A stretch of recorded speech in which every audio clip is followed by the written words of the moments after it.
give Eric a little bit of a presentation or a introduction here. I actually was friends with I'm still friends with his father.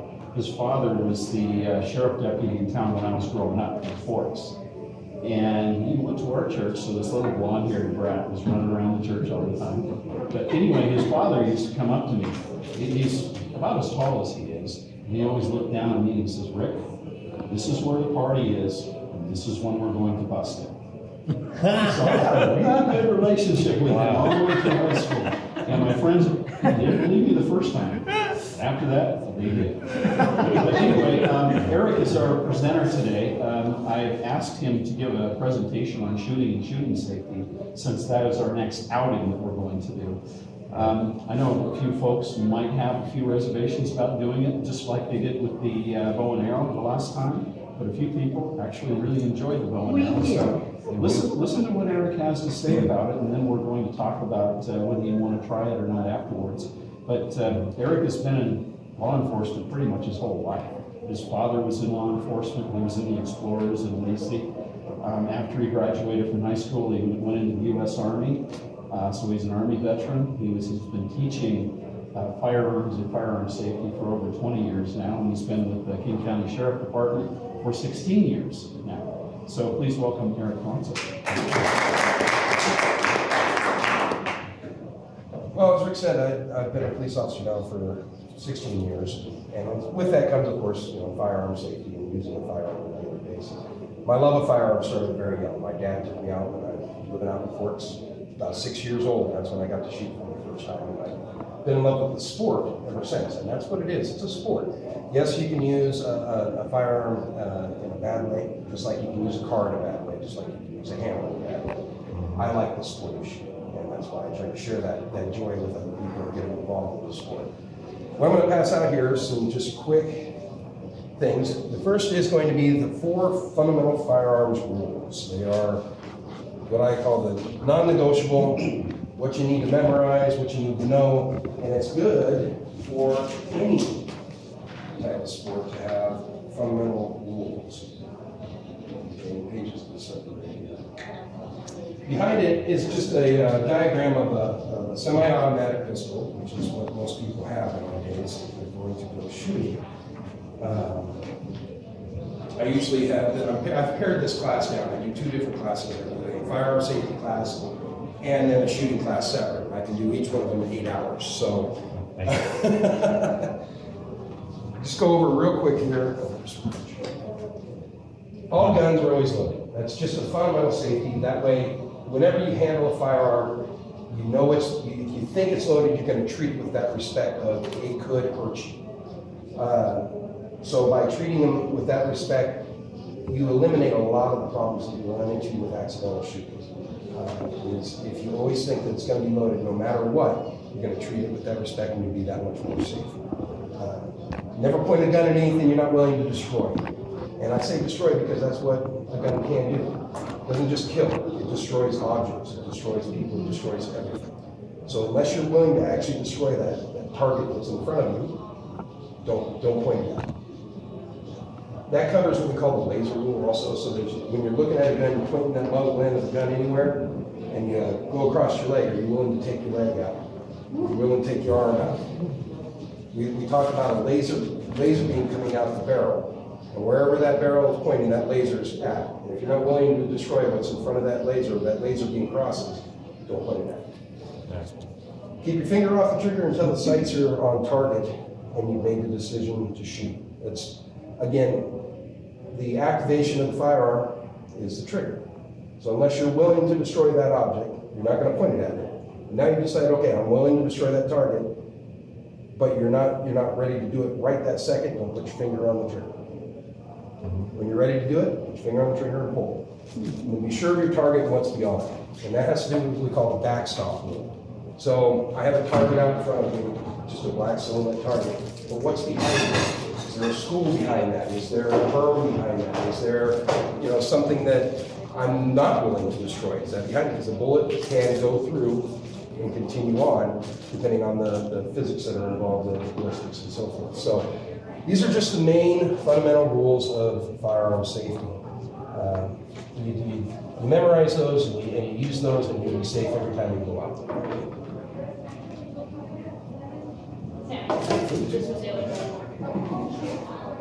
Okay. I did these up so you guys would have something to take home and maybe start looking at, if you're new to guns, something to look at and maybe get involved in the sport. I call these the ABCs of shooting. Aim, breathing, and trigger control. The C is, of course, control. I guess I could call it ABTs, but then I'd be close to ABTs.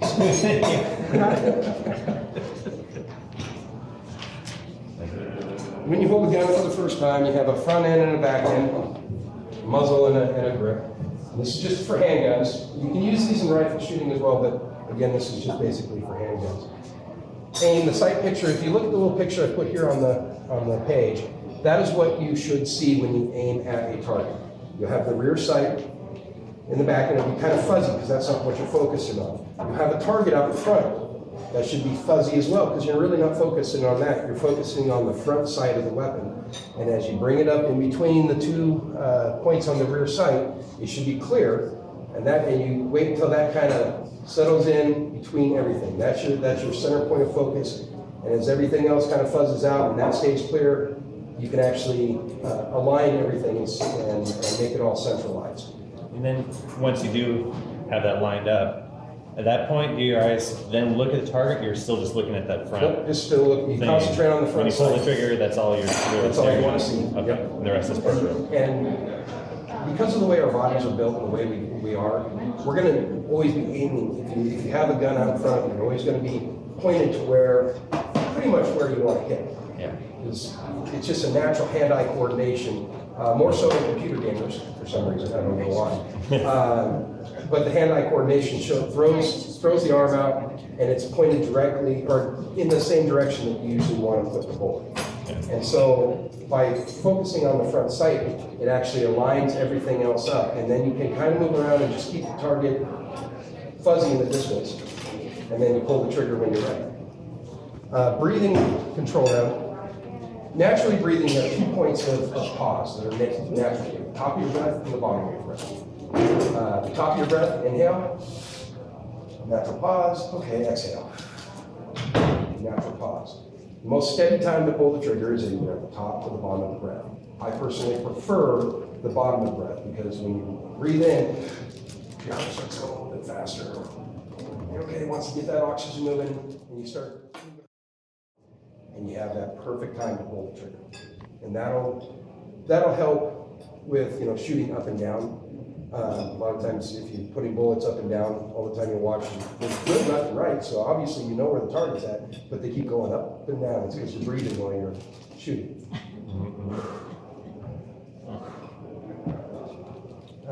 Third part for ABCs is trigger control. A lot of times people put their finger in there and start pulling the trigger.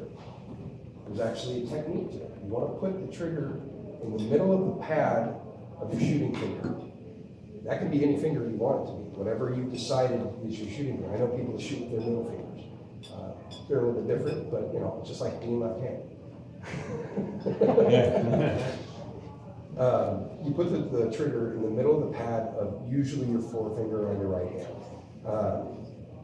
You want it dead center so that it's a good meet all the way around it so you have control. You're not pushing left, you're not pushing right, not up or down. It's just straight there. And when you pull the trigger, you pull gently back. You don't slap back, you don't try to just cram it back, just gently pull. And the key to a good shot is to be surprised by the shot every time. Don't expect it. If you don't expect it, you're not going to try and compensate for the recoil or compensate for this or compensate for that. If you're surprised, boom, everything will already be lined up, boom. You're not going to try and push down, you're not going to try and pull up, and you want to shoot slow and steady. Okay, I don't even know for sure. Long time ago. The Weaver was developed by police officers, called the Weaver stance. And the difference is that you actually are angling your body to a target, and you're sticking your right arm out basically as a rifle stock, because a lot of people grew up hunting.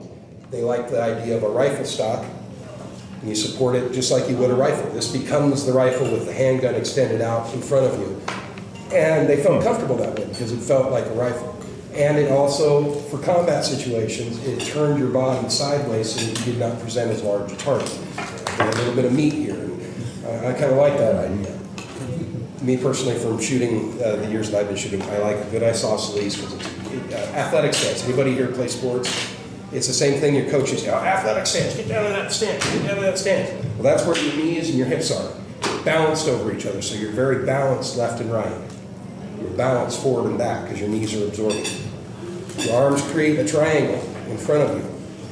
They're shock absorbers, so they're going to pull that recoil up.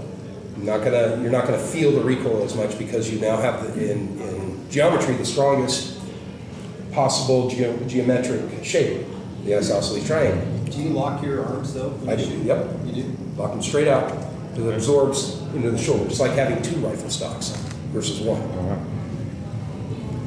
You sit with your back straight, slightly lean forward because you're leaning into the recoil, and then you pull the trigger. And I think this is the most stable platform. They're saying the fighting stance, which is the same thing, except for right foot's back just a little bit. But the triangle is still the same, because that provides the stablest platform, 2 rifle stocks versus 1. So, yes? Now, I hate to bring up TV, but that's where we see most of our violence Oh, yeah. anyway. Some of the ones that I've seen, they have the gun up closer like this and their elbows bent. Is that incorrect, or is that just another mistake? It's another stance. And when you're dealing with close quarters combat versus target shooting, you're going to see a lot of different things. So when I'm doing close quarters combat stuff, I'm actually holding my gun down just like this and sitting right here. This is how I go, and then I'll pop out to here. But if I'm high in a corner, I might drop out this far and walk around like that, and keep it in close bent like that. So it's all technique and tactics. Depends on the situation. If you're just out on the range, isosceles right in front of you. Guess what? Questions? I know I threw a lot at you real quick there. Like I said, I normally teach 8-hour classes on this, so involved with shooting, you're actually going out and shooting. It's not a question, but my husband was in the military, and if he watches a police show, he goes, "Oh my gosh, they're aiming their gun at their partners, and they're doing this wrong and this wrong," and it just irritates him to no end because he was an expert sharpshooter when he was in the military, and he said they really irritate him when he sees him doing it all wrong. Oh yeah, we all get that. You be watching the show and go, no, that's not how they do it. No. So when you're ready to shoot something, should you just have it pointed down? Like I said, my favorite position is right here. Then you're Because ready. it's pointed straight down, it's close into the body, it's not going to get knocked out of my hand, it's not going to be doing that. So we call it the low ready. It's low, pointed low, but it's ready to go. If you're walking around pointed at the ground, or in a safe angle. You don't want to shoot your toes off. So, but at this, it's actually, if you look, that's how the barrel is. It's actually at about 20-degree angle out, just to the top of your toes right there. So as you're walking, you're not pointing at anybody, you're not pointing at yourself. It's a safe area. It's controlled. A lot of ranges don't like you to do that though, because they're still stuck on the old style of ways. So until you actually step up to the target, they want you to basically hold the gun out here, pointed straight down, finger off the trigger.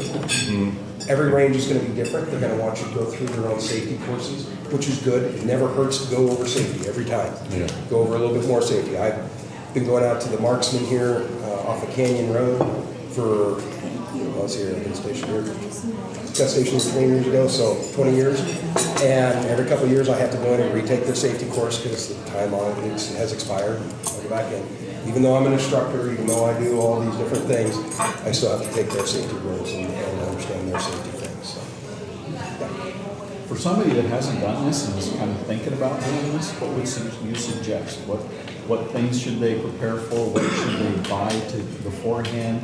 And what kind of guns do you think they should rent and try? Okay, so most of the ranges around here, West Coast Armory, the Marksman, what was the other one? Wade's, they have indoor ranges, also have all the things you're gonna need right there. And they have rental guns, they have the ear protection, the eye protection, that they're gonna be mandated that you have out on the range. So there's not much you really have to buy, you can just go as you are. And they'll walk you through that. Sometimes they have classes. I know Wade's and West Coast Armory actually have firearm safety classes that you go in, and part of the class is going out and shooting. And they're very good about it, and they have multiple calibers for you to choose from. Starting out, it's always good to start with 22 pistol. That's what I started with years and years and years ago, and they're fun, as fun today as they were back then. Great target round, no recoil. You're not going to get that big bang. You're not going to get any of that. It's just, it's like shooting a BB gun. The same kind of recoil. As you progress into the sport and you want to get more, then you start looking at home defense. You start looking at what do you enjoy, what kind of challenges do you want to challenge yourself with, and you start looking at different calibers. 9mm, 38, 357, 45. You know, get into the big Desert Eagles, the 44 Magnum and the 50 caliber. They each come with their own challenges to overcome. Recoil being the main one, sound being the other, overpressure being another, where you actually get that blast of overpressure coming at you. So it all depends on where you get in the sport. You know, some people may jump in and just stay with a 22 and go out and target and plink. Still a gun, still can hurt somebody if, you know, if you want to use it for home defense. That's what my grandfather still does. Runs a 22 right next to the bed. But when you start talking about home defense and things like that, then yeah, your calibers are going to want to change. The type of bullet that you want is going to change. Those are things you can actually try at these different ranges by having the different rentals. I keep popping back to here because it's Marksman's what I've been going to. I know one day a week, I think it's Wednesdays, they have free rentals. You pay your rental fee and you can try every single gun in there. You just got to buy a box of ammo for it. So that gives you a chance to figure out what kind of guns you like. And how much would it cost? It's negligible. It's $20 or $30, I think, for a rental fee for the day. And they run from 11 in the morning until 7 at night. Most of the ranges are pretty similar. 11 in the morning, 7 at night. Keep wanting to open earlier, but they don't. Once you've explained all the safety precautions, what's the most common thing you still see people do? Lasering. Pointing the muzzle at somebody. They forget, you know, because you're looking at it, you're playing with it, you're doing this, but I'm looking at it, I'm playing at it, and I'm pointing it right at him. No. You don't think about it, because you've cleared it, okay, yeah, it's empty, but you have to treat it as if it's loaded. Mm-hmm. And they'll still point it at somebody. That's the most common you see, because you don't think about it. You're thinking about yourself and what you're looking at. Oh, hey, that's a pretty cool piece of machinery. Mm-hmm. Okay, so maybe we point it this way. Mm-hmm. That's the most common. Oh, Go ahead. yeah. What are some of the best practices in terms of having your gun safe in your home? Okay, a safe, number one, gun safe. I mean, you can't get any better than that as far as I'm concerned.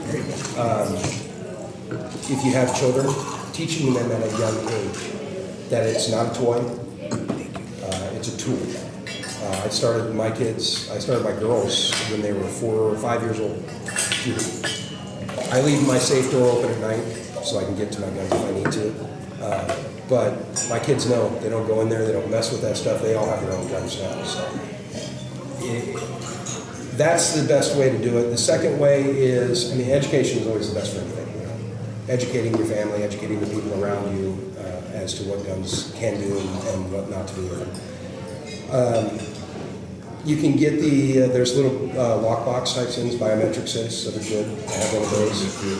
Just do a thumbprint, you swipe your finger on it, it pops open, you can get your weapon. They have ones that are digitally manipulated, so it's actually a code. It's a 4 or 5 button code, and you go 1, 2, whatever it's going to be, and you can pop the safe open. And you have multiple users' thumbprints Yep. in one box? Yep. Yeah, it actually the one I have will store up to 7 different prints. So what I did like 4 in this hand and 3 on that. Yeah. Just to make sure I can get in there. Yeah. Sport Co-op and Fight has a lot of those smaller boxes, along with a whole bunch of big ones. That means stop. Okay. That means we're, yeah, Hey, all right. we're out of time. That was great.